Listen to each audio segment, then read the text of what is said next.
I left my 7-month-old grandson at home with the nanny and drove off to take my granddaughter to school. Halfway there, the little girl shouted, her face pale.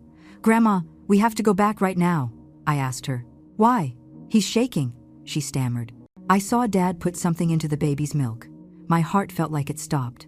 I slammed on the brakes, did a U-turn, and sped back toward the house. And when I threw open the door, I froze when I saw my son-in-law. I'm glad you're here. If you're watching this video, please like it, subscribe to the channel, and tell me in the comments where you are hearing my story of revenge from. I want to know how far it has traveled. I opened my eyes as the first rays of sun filtered through the gap in the curtain, drawing lines of faint light across the floor. As always, I got up early to make breakfast for the family. Sarah, my daughter, walked into the kitchen with dark circles under her eyes.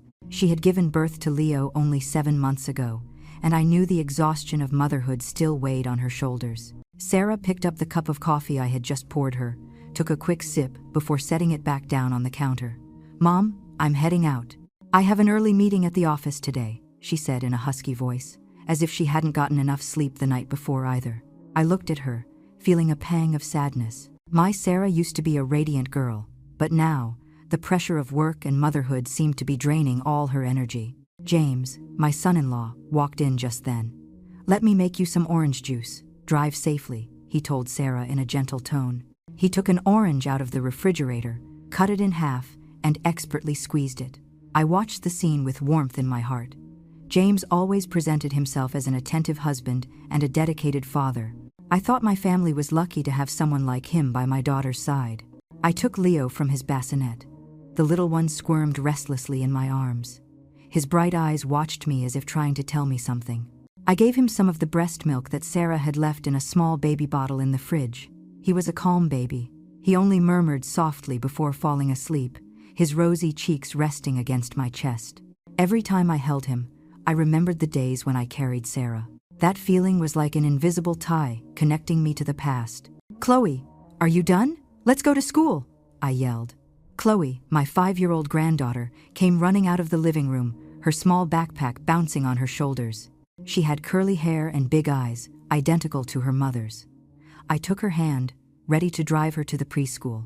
James was at the door, holding Leo, and he said to me, "Go on, Mom, I'll take care of everything here.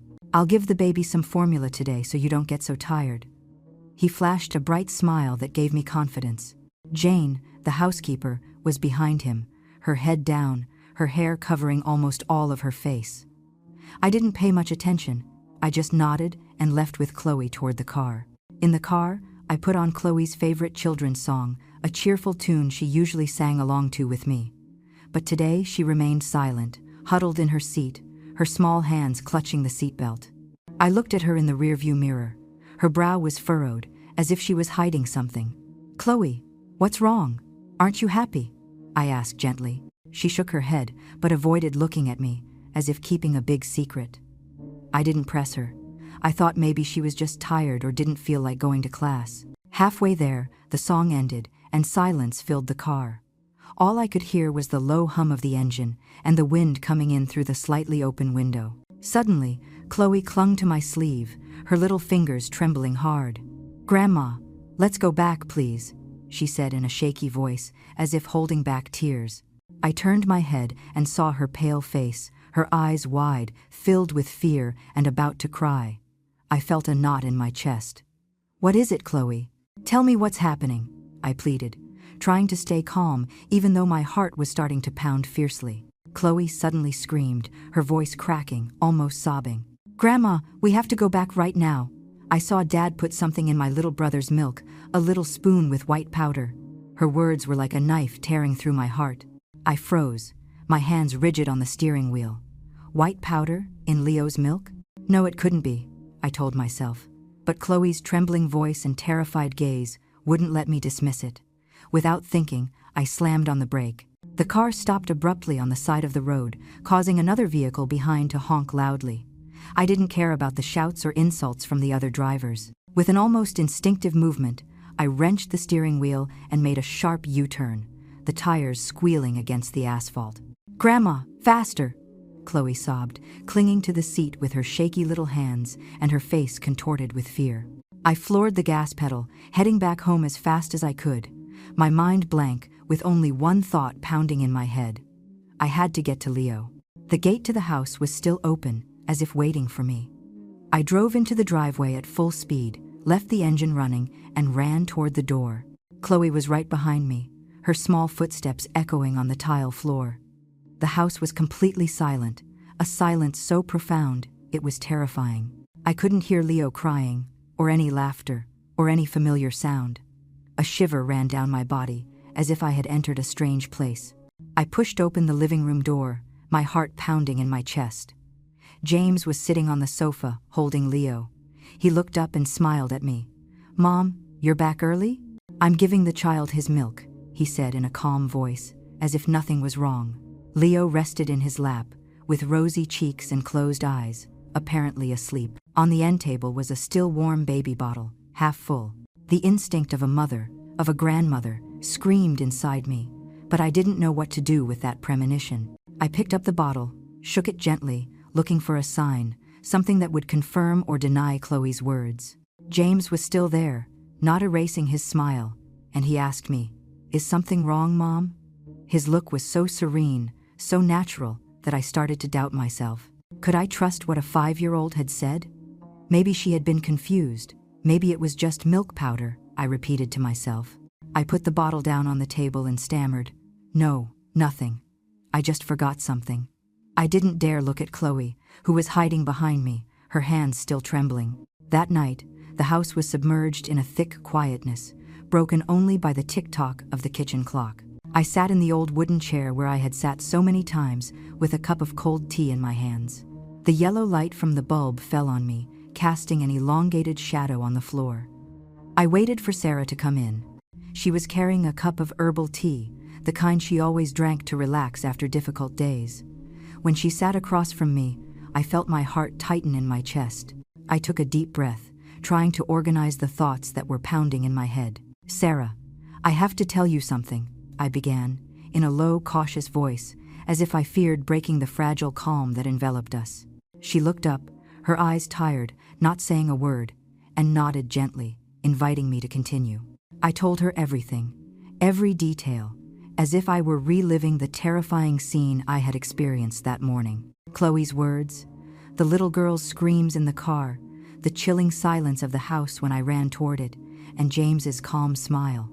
"I'm not sure, Sarah, but Chloe said she saw her dad put something into Leo's milk, a white powder." I stopped. I looked into my daughter's eyes, waiting for a reaction, some sign that she also felt the uneasiness that was consuming me inside. Sarah listened, but then let out a laugh, a tired, almost dry laugh. "Mom, Chloe is only 5 years old. She must have seen some cartoon or a scary movie and imagined it," she said, with a soft but clearly evasive voice. "James adores Leo more than anyone. You know, he's always home taking care of the kids so I can work. Chloe probably mistook the formula powder for something else." Sarah's words were like a bucket of cold water. I wanted to believe her. I wanted to nod and convince myself that everything was just a silly misunderstanding, but I couldn't calm the anxiety that was gnawing at me. She kept talking, getting softer and softer, as if speaking to herself. "Work has me exhausted, Mom. I'm so tired, I don't have the strength to think about anything. Thank goodness James is home. If not, I don't know what I'd do." I looked at Sarah and saw gratitude in her eyes when she mentioned James. I didn't have the heart to say anything else. How could I worry her more when she was already on the verge of collapse? I just nodded, forcing a smile, telling myself that perhaps I was overreacting. Maybe Chloe really had been confused. The next morning, when the sun was barely rising, I decided to confront James. I needed a clear answer, if only to calm my racing heart. In the kitchen, when it was just the two of us, I stood by the table, gripping the edge of a chair hard to keep my composure. "James, did you put something in Leo's milk yesterday?" I asked, trying to keep my voice from trembling. He was washing a mug. He turned to look at me, showing not the slightest surprise. "What kind of question is that, Mom?" he said, smiling, the same confident, bright smile as always. Then, he opened the refrigerator and took out a bottle with a transparent liquid. "I just put a little vitamin D in it, Mom. The doctor said Leo needs more. Don't you remember?" He held up the bottle, as if it were irrefutable proof. I looked at the label carefully. It really was vitamin D for babies, the same one the doctor had prescribed months ago. I nodded, feeling a slight relief. Yes, I understand, I mumbled, so low I barely heard myself. James gave me a gentle pat on the shoulder, like someone calming an anxious mother, and went back to what he was doing. I stayed there, watching his back, repeating to myself that perhaps I had imagined too much. In the following days, I started to pay closer attention. Leo was sleeping more than usual. He slept so much that he skipped his morning feeding, the one he used to look forward to. I tried to wake him. I stroked his cheek, but he only whimpered a little before falling back asleep, his eyes heavy and dull. Looking at him so deeply asleep, I felt an indefinable fear rise in my chest, as if an invisible hand were squeezing my heart. I wondered if I was imagining everything, but every time I looked at Leo's closed eyelids, I saw Chloe's frightened eyes again, and the uneasiness inside me grew more and more. I also started to notice Jane, the housekeeper who had worked for my family for over a year. Jane had always been a quiet girl, but lately she was acting strange. Every time I walked into a room, she would startle, as if I had caught her doing something wrong. When I asked her about Leo, about how the child was eating or sleeping, she answered with short phrases, without looking me in the eyes. "Yes, the boy is fine, ma'am," she would say, but her voice trembled, as if she were hiding something. Once I suddenly walked into the kitchen and saw her hastily washing a small spoon under the faucet.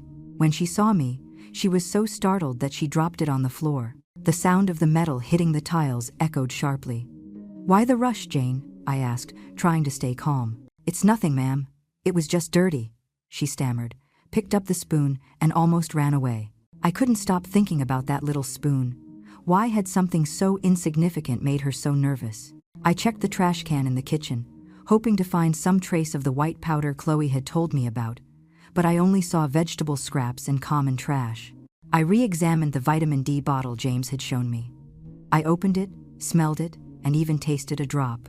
It was really a vitamin, nothing strange. Everything seemed to go against my intuition, as if the whole world was telling me I was wrong, that I was just a paranoid old woman. I decided to talk to Chloe again, hoping she could clarify something more for me. One afternoon, when we were alone in the living room, I sat her on my lap and stroked her curly hair. "Chloe, tell me the truth, honey. What exactly did you see that day? Are you sure your dad took that white powder out of somewhere?" I asked her in the softest voice I could. Chloe looked up. Her big eyes still reflected the fear from before. "I saw it, Grandma," she whispered, barely audible. "Dad took it out of a small plastic bag in his pants pocket. It wasn't from the can of formula, I'm sure." Her words were like another stab to my heart. I hugged her tight, feeling her small body tremble in my arms. "I believe you, my love," I told her, although inside I was still struggling between faith and doubt. I tried to talk to Sarah one more time, one night when she came home late from work. I took her out onto the balcony, where all we could hear was the wind and the moonlight was dim. "Sarah, I'm worried about Leo," I began, my voice trembling. "He sleeps too much. It's not normal. I know you're tired, but I think something isn't right." Sarah looked at me, a flash of annoyance in her eyes. "Mom, I think you're worrying too much," she replied, in a louder tone than usual. "Kids sometimes sleep a lot, other times a little. With James and Jane taking care of him, don't get weird ideas. I'm exhausted." Her words were like an invisible wall between us. I wanted to tell her that I wasn't crazy, that Chloe had seen something, that Leo wasn't well. But seeing her tired face, all I could do was be silent, nod, and turn away. The next morning, I went into the baby's room. Leo lay in his small wooden crib, his eyes closed and his breathing weak. It was time for his milk, and normally he would already be moving and babbling, but he was still asleep. I picked him up. His body felt limp, without strength, like a lifeless doll. My heart shrank, and the fear returned stronger than ever. "Leo, my love, wake up," I whispered, stroking his cheek. His little eyes barely opened for an instant, dull, and then immediately closed. There was no smile, no familiar babble, just a terrifying silence. I took the small bell that Leo loved, the toy that made him laugh out loud just by shaking it. The sound of the tinkling echoed in the silent room, but Leo only frowned and sank back into a deep sleep. I stood there, The bell clutched in my hand, feeling a wave of helplessness wash over my body. Something was wrong with Leo. I knew it for sure, but I couldn't point it out or put it into words. From that day on, I started a new routine, silent but full of caution. Every time James got ready to make Leo's milk, I managed to be in the kitchen, pretending to busy myself washing dishes or cleaning the counter, but without taking my eyes off him. James always acted naturally, even joking. "Mom, let me make the milk for Leo, get some rest." But the way he spoke, the way he held the bottle, made me feel uneasy. I started making Leo's milk myself whenever I could, even though it made James frown and say with a slight tone of annoyance, "Don't tire yourself out, Mom. I can do it." I just smiled awkwardly and replied, "I like taking care of my grandson, James." But deep down, I knew I couldn't let the child out of my sight. I also noticed that James had a strange habit. Late at night, when everyone was asleep, I would hear light footsteps going down the stairs toward the kitchen. Once I went to check and saw him in front of the refrigerator taking a bottle of water, even though there was always a large water cooler in his and Sarah's room. "Are you that thirsty at this hour?" I asked, trying to keep my voice steady when I found him in the kitchen one night. James started and almost dropped the bottle. "Yes, I just wanted some cold water, Mom," he replied with a forced smile on his face. I nodded, but the feeling of uneasiness in my chest became more intense. Why come all the way down to the kitchen just for a bottle of water? One night, when sleep wouldn't come, I decided to go down to the kitchen to make myself a glass of warm milk. The house was shrouded in shadows. Only a faint light from the hallway illuminated the path. As I passed the laundry room, I heard a murmur, low but clear, filtering through the slightly open door. I stopped, my heart pounding hard. James's voice, low and hurried, sounded out, "We have to be more careful. We can't let her suspect anything." Then Jane's voice, trembling and full of worry, "I know, but she's always watching me. I'm scared." I froze, my breath caught in my throat. What were they talking about? Suspecting what? Accidentally, I brushed the glass I was holding, and it fell to the floor, shattering with a crash. The conversation inside stopped immediately. The laundry room door flew open, and James stepped out.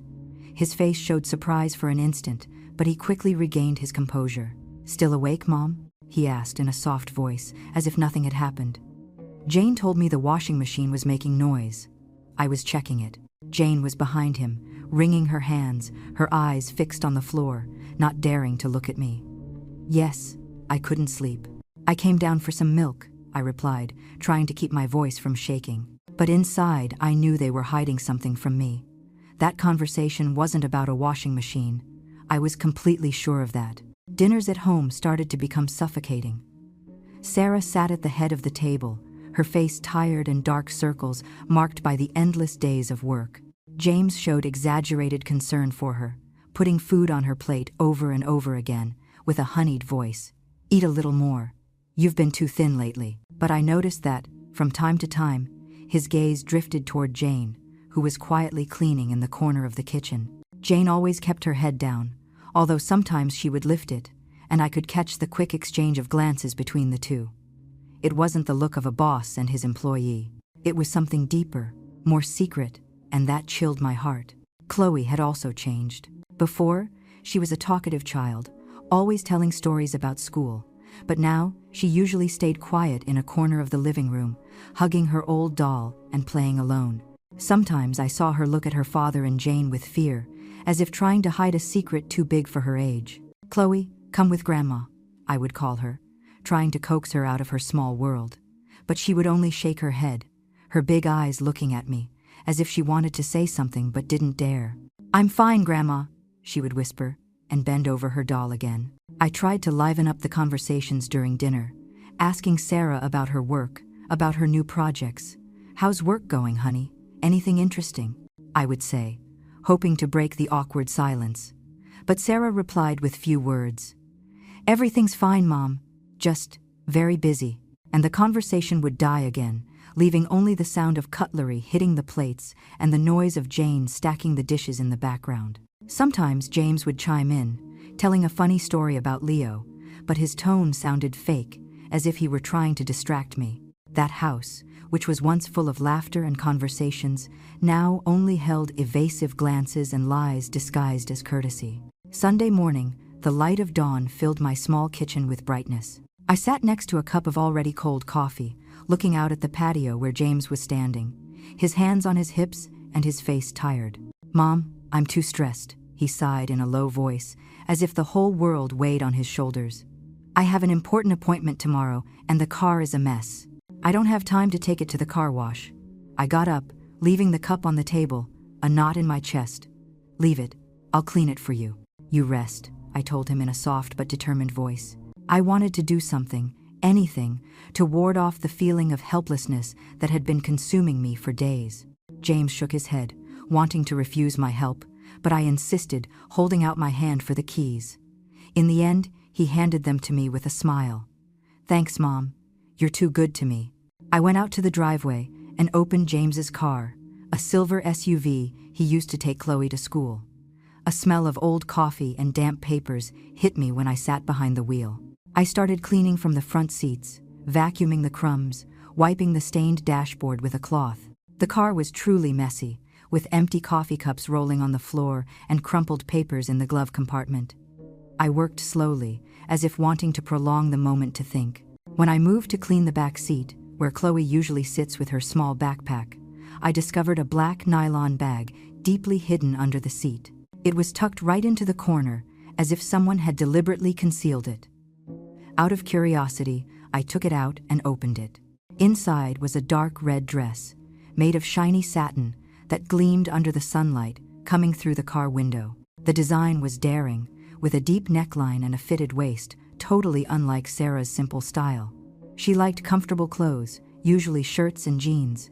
She would never choose something so flashy. I took the dress, gently stroked the fabric, and an idea crossed my mind. Maybe James wanted to surprise Sarah, to reignite the spark after so many months of routine. I smiled. That thought relieved me, as if I had found a small hope that everything was fine, that my suspicions were nothing more than the product of an old, worried mind. I carefully folded the dress, put it back in the bag, and returned it to its place, deciding not to say anything. If it was a gift from James to my daughter, I didn't want to ruin the romantic gesture. But a few days later, all that hope vanished like sea foam. It was an evening at sunset, the sky tinged with red. I was in the living room, reading a story to Chloe. The girl was lying on the sofa, her head on my lap, concentrating on the pictures in the book. I heard footsteps coming down the stairs and looked up. Jane was descending. She had already changed out of her work clothes, and my heart stopped when I saw her wearing the same red dress I had found in the car. The dress hugged her body, highlighting curves I had never noticed. Her hair was down, her lips were painted bright red, and a strong scent of perfume filled the air. Jane looked like a different person, no longer the quiet and discreet employee I knew. I tried to stay calm, even though I felt like someone was squeezing my chest. "Did you buy a new dress, Jane? It's so pretty," I said in the softest voice I could, while my hands gripped the book until my knuckles were white. Jane started, and in her eyes I saw a flash of discomfort before she put on a satisfied smile, a smile I had never seen on her before. "Yes, a gift from an acquaintance," she replied sweetly, although her tone sounded false. "With your permission, I have to go out for a moment. I have an appointment." She gave a slight nod and hurried out, leaving behind a scent of perfume that seemed like a warning. I stayed motionless on the sofa. The book slipped from my hands and fell to the floor. Chloe lifted her head, looking at me with concern. "Grandma, what's wrong with you?" I smiled with effort, stroking her hair. "Nothing, honey. I'm just a little tired." But inside me, everything was spinning. What acquaintance would give Jane a dress like that? And why was it in James's car? I remembered the furtive glances between them, the whispers in the laundry room, and how he always showed up just in time to prepare Leo's bottle. Suddenly, all the pieces clicked into place, revealing a terrifying picture. In the last few days, my house seemed enveloped in an invisible, thick, suffocating fog. Every night, when Sarah crossed the threshold, she was no longer the same. Her face was haggard, her eyes sunken and dark, and the way she walked broke my heart. Sarah, my cheerful girl, with a smile as bright as the New York sun, was now just a shadow. She usually came home late, sometimes almost at 12 minutes past midnight, with tangled hair and a wrinkled blouse. I wanted to hug her, tell her everything would be okay, but every time I looked into her eyes, I only saw a terrifying emptiness. One morning, while I was making breakfast, Sarah came into the kitchen with a frown. She spilled her cup of coffee and then yelled angrily when Chloe accidentally dropped a spoon on the floor. "Chloe, be more careful," Sarah scolded in a tone so loud that it made Chloe startle, her big eyes filling with tears. I took her in my arms and stroked her hair, but I felt a weight in my chest. Sarah wasn't like this. She loved her children more than anything, but the pressure of work and exhaustion seemed to be turning her into a stranger. One day, I found Sarah sitting quietly in the kitchen when everyone else was asleep. The dim light illuminated her face, highlighting the new wrinkles at the corners of her eyes. She was staring fixedly at the wall, hugging a cup of already cold herbal tea. I sat across from her and gently placed my hand on hers. "Sarah, what's wrong? Tell me, honey," I asked, in a sweet voice full of concern. Sarah looked up, her eyes red. Then, as if everything she had contained for so long suddenly broke, she began to cry. "Mom, I feel like I'm a bad mother. It's all me. I don't have time for Chloe or for Leo. Work consumes me all day and night. I don't know what I'm doing anymore." Her words pierced my heart. I squeezed her hand. I wanted to say something to comfort her, but a knot closed up my throat. I could only hug her and let her cry in my arms, just like when she was a child. James, meanwhile, acted like the perfect husband, so much so that it gave me chills. He would often massage Sarah's shoulders when she got home, with a voice as sweet as honey. "Don't worry, love. Focus on your career. Jane and I will take care of the house. I'm doing all this so you can rest." Those words, at first, sounded full of affection, but to me, they were like a sugar-coated poison. Sarah, exhausted and guilty, trusted James more and more. She looked at him with gratitude and would say things like, "You're so good to me, James. If it weren't for you, I don't know what I'd do." Every time I heard that, I felt like someone was squeezing my heart. I wanted to scream, to tell her they were deceiving her, but I had no proof, just an intuition. And the words of a 5-year-old girl. I started noticing that James controlled Sarah in subtle ways. He always found a way to make her feel neglectful or weak. "Are you sure you locked the door? You've been forgetting things lately," he would say in a soft tone, but full of insinuation. Other times, when Sarah was getting ready to leave, he would take her phone and say with a smile, "Leave it with me. I don't want you to forget it somewhere. You're very tired." Sarah, too exhausted to argue, just nodded and let him do it. I watched everything, feeling a cold rush of anger down my spine. James wasn't just controlling her actions, he was also making her depend on him, as if she couldn't do anything for herself anymore. Once, Sarah excitedly told me she had a lunch date with an old friend, the first in many months devoted only to work. "Mom, I really need this. I need to talk to someone outside the office," she said, a sparkle of hope in her eyes. I smiled, happy that she was finally thinking of herself. James, upon hearing about it, pretended to support the idea. "That's great, love. Relax a little." But just before lunchtime, while Sarah was getting ready, her phone rang. I saw her face change from joy to panic. "What? Leo has a high fever? Did you take him to the doctor already?" she said in a trembling voice. In the end, she canceled the appointment and slumped onto the sofa, covering her face with her hands. "Mom, I'm a horrible mother," she murmured through tears. I looked at James, who was holding Leo with an expression of fake concern. The child looked perfectly fine, with no trace of a fever. I wanted to say something, but all I could do was remain silent and hug Sarah. One night, I saw Sarah rummaging through her purse, looking for her car keys with a panicked expression. "Mom, I'm sure I left them here," she murmured, her voice almost desperate. I approached her and took her cold hand. "Sarah, calm down," I told her, trying to keep my voice steady. Then I couldn't hold back anymore. "Don't you see something isn't right? You're exhausted. Leo sleeps all day, and James? I'm not sure what he's doing." Sarah interrupted me with a tired voice. "Mom, I'm so tired. There's too much work at the firm. I don't want to distrust him. He's the only one by my side right now." Her words were like a final stab. I looked into her eyes, and with a trembling voice, I told her, "Sometimes, blind trust is worse than a betrayal, honey." Sarah didn't answer.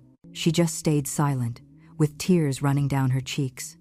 I watched her shrink, like a lost child. I felt someone squeezing my heart. I hugged her, feeling her body tremble in my arms. The next day, as I was getting ready to pick up Chloe from school, my phone suddenly vibrated. The preschool's number appeared on the screen. I frowned. A feeling of unease ran through my body. I answered, and the voice of Miss Helen, Chloe's teacher, sounded serious and deliberate. "Mrs. Margarita, could you see me for a moment after school today? It will only be about 10 minutes. I want to talk to you about Chloe." My heart started pounding hard, as if someone was gripping it. "Of course, Miss Helen. Is it something serious?" I asked, trying to remain calm.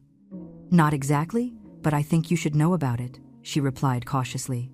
I hung up, feeling a chill run down my spine. I arrived at the school 15 minutes later. I stayed in the car, my hands clutching the steering wheel. I tried to take deep breaths, telling myself that maybe the teacher just wanted to talk about some homework or something unimportant.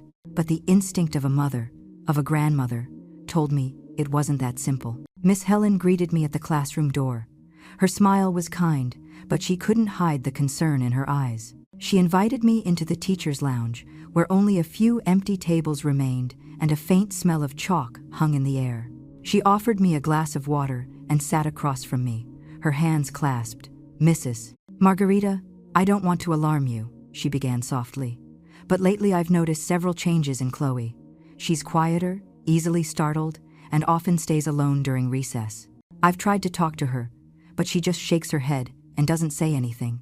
Her words pierced my heart. Chloe, the girl who used to talk non-stop about her friends and school games, was now withdrawing like this.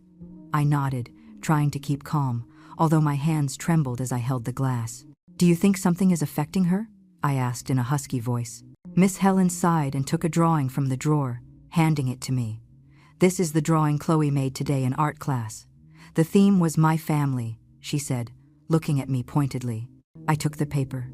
My heart was pounding. The drawing was made with crayons. The lines were crooked but unsettling.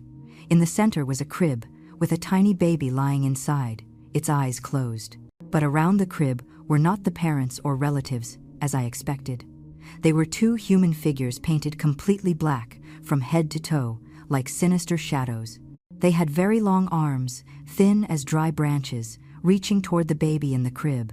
What chilled my blood the most was the face of those figures, or rather, the absence of one. There were only two pairs of red eyes, carefully colored with red crayon, as if burning in the darkness. My throat closed up, as if someone were squeezing me. I wanted to say something, but I couldn't utter a single word. Just then, Chloe came running into the room, her small backpack swaying on her shoulders. "Grandma," she called me, her voice clear but full of concern. I knelt down and hugged her tightly, feeling her small body tremble in my arms. I tried to keep my voice firm, though my heart was racing. "Chloe, who did you draw, my love?" I asked her, pointing to the drawing in a gentle tone, as if telling a story. The girl looked around, her eyes big and full of fear, as if afraid someone might hear her. She leaned close to my ear and whispered in a trembling voice, "Daddy and Miss Jane, they're hurting Leo." Chloe's words struck me like lightning. I stood still, feeling the blood run cold in my veins. That drawing, the little girl's terrified look, and her words could not be just the product of a 5-year-old's imagination. I hugged Chloe tighter, as if I wanted to protect her from the whole world. "Thank you, Miss Helen," I said in a husky voice, trying to stay on my feet even though my legs were shaking. I took Chloe's hand and led her to the car, each step weighing on me like a stone. Sitting inside, I pulled her toward me and hugged her tightly. "I believe you, my love," I whispered, feeling the warm tears running down my cheeks. "I won't let anyone hurt Leo. Do you hear me?" Chloe nodded, but there was still fear in her eyes, as if carrying a weight too great for her age. During the drive back, I didn't say a word. I just squeezed Chloe's hand, feeling her small fingers cling to mine. I thought about Leo, about his restless sleep. I thought about Jane's red dress, about the furtive glances between her and James. And I thought about James's fake smile, the one I had once mistaken for tenderness. Everything began to fit together, like pieces of a terrifying truth. It was no longer a hunch. It was a nightmare happening inside my own house. When we arrived, I saw James holding Leo in the living room, the baby bottle on the table. He looked up and smiled. "You're back, Mom? Did Chloe behave well at school?" I looked into his eyes, searching for some sign, but his gaze remained calm, without a trace of guilt. I nodded without answering. I took Chloe to her room and closed the door. I sat on the floor, hugging her tightly. "Don't be afraid, Chloe," I told her, my voice trembling. "I'm going to find out the truth. I promise you." That night I didn't sleep. I lay in bed, my eyes open, staring at the ceiling. The image of Chloe's drawing, with the 2 black shadows and the bright red eyes, kept flashing in my mind. I thought about Sarah, about her exhaustion, and her blind faith. I thought about Leo, about his fragility. And I thought about myself, a 64-year-old woman, facing a dark secret. I gripped the blanket tightly, feeling a cold determination grow inside me. Even if Sarah wouldn't believe me, even if I was alone, I was going to find the evidence. I was going to bring those demons into the light, to protect the children I love more than my own life. That night, when the pale moonlight filtered through the curtains, I stood in the living room, the car keys in my hand. The whole house was silent. Only the tick-tock of the wall clock could be heard, reminding me that time waits for no one.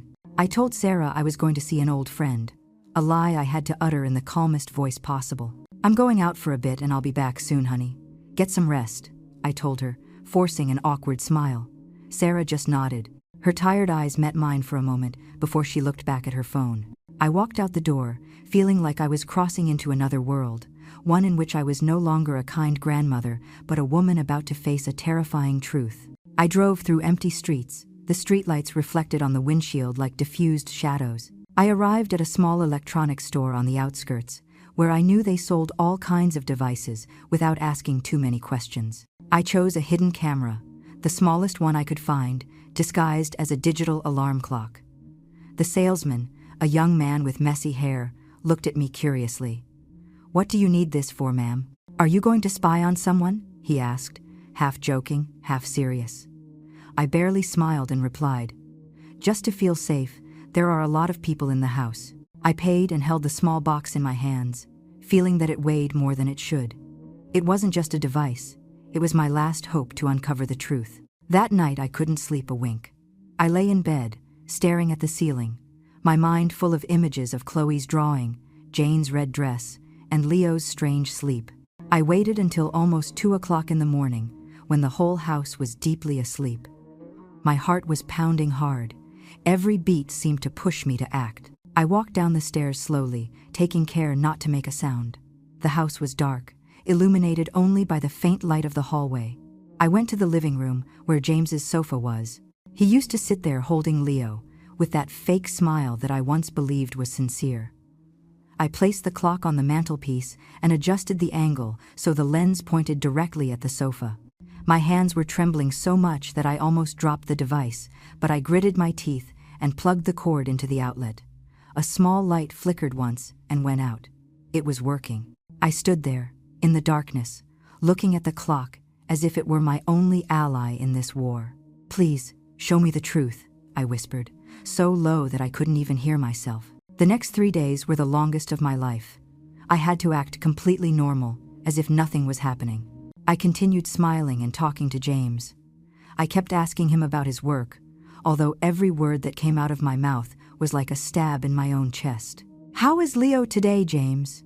I asked gently, without taking my eyes off his hands as he held the bottle. "He's very calm, Mom. Don't worry," he replied, with the same smile as always. I nodded, but inside, I just wanted to snatch the bottle from him and examine every drop. I also continued helping Jane with some small chores, like cleaning the table or folding laundry. But every time I looked at her, I couldn't stop thinking about that red dress and her arrogant gaze. Jane seemed to sense my tension. She avoided meeting my eyes and always kept busy with unimportant tasks whenever I was near. "Jane, have you noticed that Leo sleeps more than normal?" I asked her once, trying to keep calm. She started. The hand cleaning the table stopped. "No, ma'am. I see him as fine, same as always," she replied, looking at the floor. I didn't say anything else, but her evasion only confirmed my suspicions. Something was terribly wrong. I watched Leo more than ever. Every time I held him, I observed every detail: his breathing, the color of his cheeks, the way he reacted when I called him. But Leo remained deeply asleep. He barely opened his eyes for an instant before closing them again. I hugged him against my chest, tears about to flow. "I'm going to protect you, Leo," I whispered, stroking his soft little head. I promise you. On the night of the third day, when everyone had gone to their rooms, I went down to the kitchen with the excuse of getting water. I stood in front of the shelf, my heart pounding hard, and quickly pulled out the camera's memory card. I held it in my hands, feeling that I had the fate of my family in them. I went up to my room, locked the door, and sat in front of the laptop. My hands were trembling so much that I had to try several times before I could insert the card. The screen lit up, and I started fast-forwarding through the recorded hours. James holding Leo, Jane cleaning, or the empty living room. Then I stopped. A video recorded at noon on the second day, when Sarah had already left for work and I was in the yard pruning the plants. In the video, Jane was holding Leo, who was sleeping deeply, and she placed him on the sofa. James approached from behind, hugged her waist, and kissed her neck. Jane laughed softly, with a sweet voice. "The baby is already asleep, my love," James replied in a low, cold voice, a voice I had never heard him use before. "I only gave him a little sleeping pill. It's nothing. That way, he sleeps peacefully, and we have time for ourselves." The laptop almost slipped from my hands. That scene, those words, chilled my blood. I rewound the video, watching it over and over, as if I needed to make sure I wasn't dreaming. But every time I watched it, the pain inside me grew stronger. James, the son-in-law Sarah trusted completely, had drugged Leo, and Jane, the employee I thought was harmless, was his accomplice. I stayed motionless in the darkness, my hands shaking and tears falling down my cheeks. There were no longer any doubts or assumptions. It was the proof, clear and irrefutable. A cold fury began to rise from the depths of my being, erasing all traces of fear. The following night, as the pale moonlight streamed through the window, James, as always, lied again with a chilling ease. "Mom, I have to go out for a moment to see a business associate. I'll be back late," he said in a soft voice, accompanied by that smile I now knew was fake. I nodded and returned his smile, but inside I felt I had a demon disguised as a man in front of me. When the door closed behind him, I exhaled deeply, knowing it was time to confront Sarah, to show her the truth. First, I went to check on Chloe and Leo's rooms. Chloe was sleeping deeply, hugging her old doll, with a peaceful face, but with a shadow of worry even in her dreams. Leo rested in his crib, breathing calmly, his cheeks rosy. I stroked his hair and whispered, "I will protect you, Leo. I promise you." Then I closed the door and walked toward Sarah's room, my heart heavy but without hesitation. Sarah was sitting in bed, propped up on the pillows, looking at her phone with tired eyes. The blue light from the screen illuminated her haggard face, accentuating the deep dark circles. I sat beside her and gently placed my hand on hers. "Sarah, turn off your phone for a moment. I need to talk to you," I said, in a serious but soft voice. She looked up, frowning, somewhat confused. "What's wrong, Mom?" "I'm exhausted," she replied weakly. I took a deep breath and turned off the television that was playing a senseless program, leaving a thick silence in the room. "I need you to see something. Promise me you will stay calm and believe what your eyes are about to see," I said, looking her directly in the eyes, hoping she would feel the gravity of my words. Sarah felt it, although her gaze was still full of doubt. I opened the laptop, I placed it on her lap, and with trembling fingers, I pressed the play button. I didn't say anything, I just watched her face. At first, she frowned, trying to understand.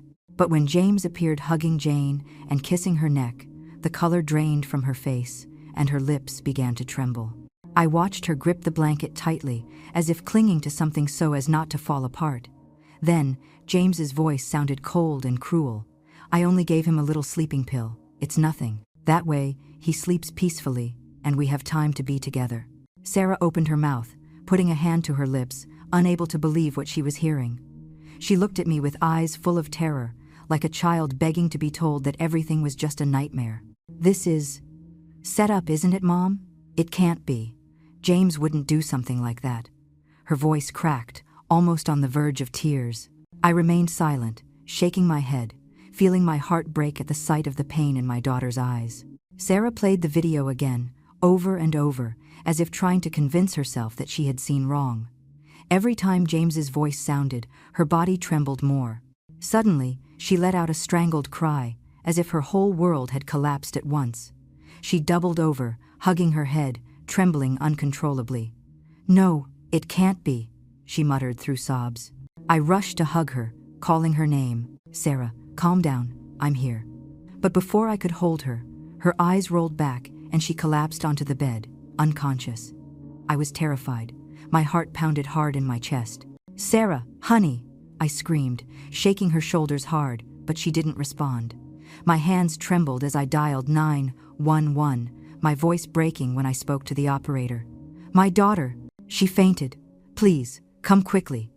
While I waited, I sat beside her, holding her cold hand, tears falling down my cheeks. "Forgive me, Sarah," I whispered, though I knew she couldn't hear me. I let everything go on too long. I felt that I had failed, like a mother unable to protect her daughter from so much pain. When the paramedics arrived, they quickly lifted Sarah onto a stretcher and took her to the hospital. I followed behind, sitting in the back of the ambulance, watching my daughter lying there, her face pale, her eyes closed. At the hospital, a middle-aged doctor with a serious expression told me that Sarah had suffered an acute psychological shock, which caused severe physical weakness. "She has been under too much stress for too long, and this impact was too much for her," she said sympathetically. Then she gave me another devastating piece of news, like a final stab. Due to the trauma, Sarah had completely lost her milk. Leo, my little grandson, would no longer be able to breastfeed. I stood in the hospital hallway, looking through the glass into the room where Sarah lay. She remained silent, lifeless, her gaze lost in an infinite void. She wasn't crying, she wasn't talking, she was just there, like a body without a soul. I felt something inside me break. Sarah, the strong young woman I had raised, now seemed so fragile that a simple gust of wind could make her disappear. I wanted to go in and hug her, tell her everything would be fixed, but I knew no words could alleviate that pain. That night, I returned home and went into Leo's room. The child was sleeping peacefully, breathing softly, his rosy cheeks moving in his sleep. I picked him up, hugged him tightly, feeling the warmth of his small body. Looking at his innocent face, a storm of emotions swept over me. Guilt for not having acted sooner, rage toward James and Jane, and pain at the thought of Sarah. "Forgive me, Leo," I murmured, as tears fell onto his cheek. "I let you live among demons without realizing it." I placed Leo back in his crib, sat on the floor, and covered my face with my hands. I blamed myself for my slowness, for having let the suspicions drag on for so long. But from that moment on, the fear disappeared, replaced by a cold determination. I swore, to myself, to my children, and my grandchildren, that I would get justice. The next morning, I woke up with a chilling resolution, as if all the sadness had been consumed in the fire of anger at seeing Sarah collapse. I picked up Leo, dressed Chloe, and took both children to the house of Mrs. Rose, the neighbor who had known my family since Sarah was little. "Please, watch the children for a bit. I have something to resolve," I told her, trying to remain calm. Mrs. Rose nodded, her eyes full of concern, but without asking anything. I hugged Chloe and Leo tightly, promising them, "Grandma will be back soon, be good." Chloe looked at me with her big eyes full of trust, and I knew I couldn't fail them. I took the laptop, where I kept the video, the irrefutable proof of James and Jane's crimes. I drove to the police station, my heart pounding hard, but my mind clearer than ever. At the station, I was met by a middle-aged police officer with a stern face named Officer Miller. I told him everything precisely. Chloe's trembling words about the white powder, Leo's strange behavior, Jane's furtive glances, and finally, the terrifying video. I recounted every detail in a calm but determined voice, as if speaking on behalf of Sarah, Leo, and Chloe. Officer Miller listened to me, at first with a skeptical look. "Are you sure about what you're saying? This is a serious accusation," he asked, tapping the table with his fingers. I pushed the laptop toward him, my voice firm. "Watch, and then decide for yourself." When the video started, I watched Officer Miller's face change. From doubt, his face became tense, and then serious. When James's sentence was heard, I only gave him a little sleeping pill. He frowned, gripping the edge of the table. When the video ended, he looked at me with determination. "We will arrest them immediately. You did well to bring this evidence here." I nodded, feeling a relief mixed with a rage that still burned inside. I returned home with an unnerving calm. I knew what I had to do next. I went straight to James and Sarah's room. opened the closet, and took out 2 large suitcases. I ripped out everything that belonged to James. Shirts, pants, shoes, even the expensive watch he always boasted was a gift from Sarah. I threw it all into the suitcases without hesitation. Every piece of clothing I touched was a reminder of his betrayal, and I just wanted to erase his trace from this house. Then I went to Jane's room, opened the drawer, and took out everything. From the housekeeper's uniform she usually wore to that awful red dress that opened the door to the horrendous truth.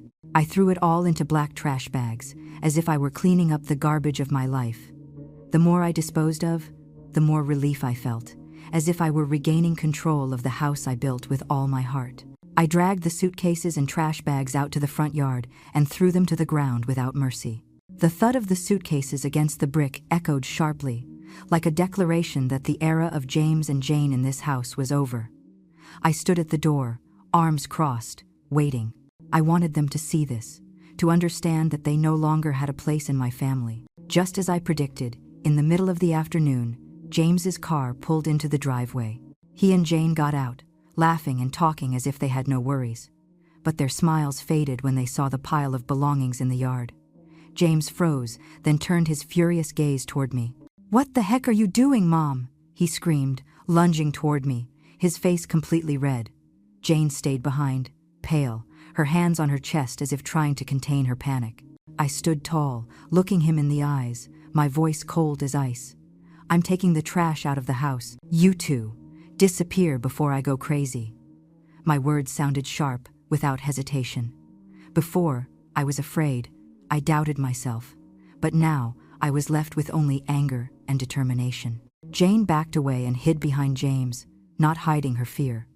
James, on the other hand, stepped closer and growled, "Do you think you can kick me out of here? This house is in my and Sarah's name." I smiled coldly, without a hint of fear. "No, you have no part in this family," I said in a calm voice but full of authority. "This house is still in my name. Don't forget, you only came in as a son-in-law, and no one has transferred the property to you." My words were like a dagger. James froze, his face contorted with rage and helplessness. At that moment, the sound of police sirens boomed at the end of the street, getting closer and closer. 2 patrol cars stopped in front of the house, and 4 officers got out with serious expressions. They entered the yard, and one of them read the arrest warrant. James Morales and Jane Lopez are under arrest for the crimes of intentional injury and endangering a minor. James was stunned, his gaze frantic, alternating between the police and me. "What? Are you kidding me?" he shouted, but when the cold handcuffs closed on his wrists, he started to lose control. "This is all your fault. You destroyed everything," he bellowed, pointing at me as they dragged him toward the car. I stood there, arms crossed, watching them take him away. "No, it's the fault of the demon that lives in your soul," I replied softly, but in a tone as sharp as a final sentence. Jane, pale, didn't say a word. She just lowered her head as they escorted her away. When the patrol cars disappeared down the street, I remained in the yard, looking at their belongings, feeling an enormous weight lifted off me. In the weeks following James and Jane's arrest, the house that was once filled with Chloe's laughter and Leo's babbling became a place laden with painful memories. I couldn't bear to see the sofa where James used to hold Leo, or the kitchen where Jane stood with that arrogant smile. Every corner was a reminder of the betrayal and suffering my family had endured. I knew we needed a new start, a place free from the shadows of the past. The trial took place a few weeks later. I sat in the front row of the courtroom, holding Chloe's hand, trying to shield her from James's poisonous words. He, facing the stand, still tried to appear confident, but his eyes betrayed his fear. He blamed everything on Jane, with a trembling voice. I didn't know anything. It was her idea. She manipulated me. But Jane, perhaps out of hatred or fear, confessed everything. In a broken voice, she recounted how James had planned to put sleeping pills in Leo's milk to have free time for their secret relationship.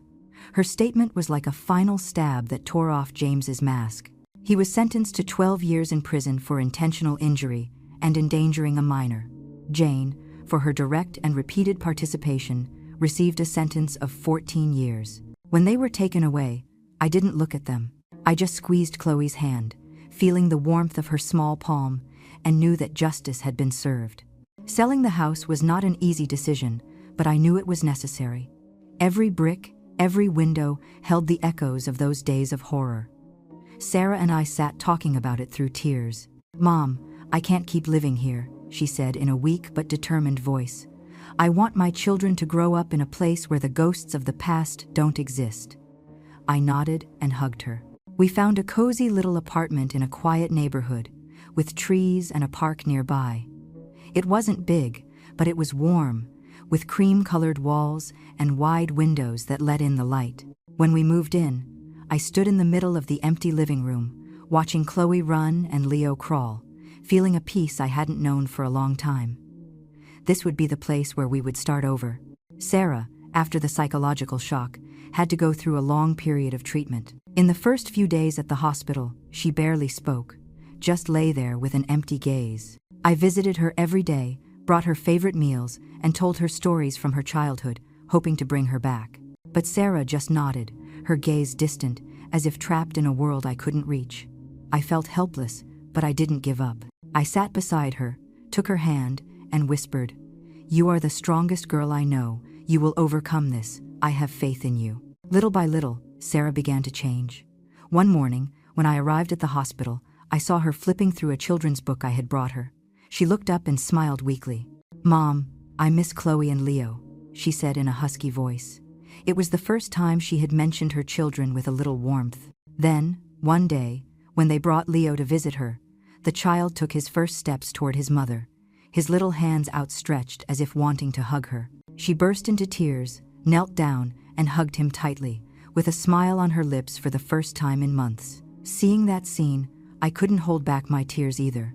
It was at that moment that I knew my Sarah was returning, slowly but surely. Leo, after being freed from that horrible sleeping pill, began to develop healthily again. He no longer had those strange dreams, but became a lively child, laughing out loud every time I picked him up. His laughter was like a healing balm, echoing in the small apartment and dispelling the shadows of the past. I often sat watching him play, feeling my heart warm again. "You are my little warrior," I would whisper, stroking his hair, grateful that he had overcome everything. Chloe also began to regain her innocence. She no longer had nightmares about those black demons, like in the terrifying drawing. I spent a lot of time with her, playing, telling her stories, and teaching her to paint new pictures, full of colors, with suns, trees, and our family. One night, as I hugged her and read a book before bed, she looked at me with her bright eyes and said, "Grandma, I'm not afraid anymore, because you and Mom are here." I hugged her tight, and the tears fell silently. Chloe, my little one, was stronger than I imagined. One sunny Sunday afternoon, I took Chloe and Leo to the park near the house. We sat under a big tree. The cool wind blew, bringing the smell of grass. Chloe lay down on the grass, resting her head on my shoulder, while Leo crawled curiously, pulling up small flowers. Other children ran and laughed all over the park, and I felt a peace I hadn't experienced in a long time. Suddenly, Chloe lifted her head. She looked at me with her big eyes and asked an innocent question that touched my soul. "Grandma, is our family happy?" I froze, not because it was a difficult question, but because it made me look back at the journey we had traveled. I hugged Chloe and Leo tightly, feeling the warmth of their small bodies, breathing the scent of the grass and their hair. "Of course we are, my love," I replied in a firm voice, not just for Chloe, but also for myself. A true family is those who save each other from the darkness. The golden light of the sunset covered my already graying hair, warm and soft like a hug. I looked up at the clear, serene blue sky. Perhaps, somewhere up there, God was looking down and smiling.